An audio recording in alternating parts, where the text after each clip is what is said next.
O'zbekiston Respublikasining Davlat xavfsizlik xizmati to'g'risidagi qonuniga muvofiq maxsus xizmat vakolatlariga kiritilgan masalalar yuzasidan jismoniy va yuridik shaxslarning murojaatlarini tezkor qabul qilish maqsadida Davlat xavfsizlik xizmati kol markazi faoliyat yurita boshladi.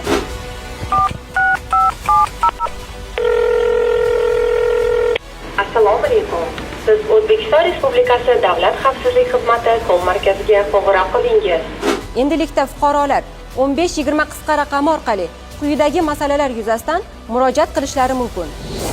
Jumladan, O'zbekiston Respublikasining konstitutsiyaviy tuzumi, suvereniteti va hududiy yaxlitligiga bo'lgan tajovuzlar haqida, davlat chegarasini qo'riqlanishi va himoya qilinishiga bo'ladigan tahdidlar to'g'risida, qurolli kuchlar va mudofaa sanoat majmuasida davlat xavfsizligiga bo'ladigan tahdidlar, terrorizm, ekstremizm, uyushgan jinoiy guruhlarga oid qurol-yarog', giyohvandlik vositalari va psixotrop moddalarning noqonuniy aylanmasiga doir jinoyatlar haqida, davlat manfaatlariga tahdid soluvchi korrupsiya va iqtisodiy jinoyatlar yuzasidan, milliy, etnik va diniy adovatni targ'ib etish, davlat manfaatlari va xavfsizligiga tahdid soluvchi huquqbuzarliklarni sodir etilishiga doir boshqa axborotlar.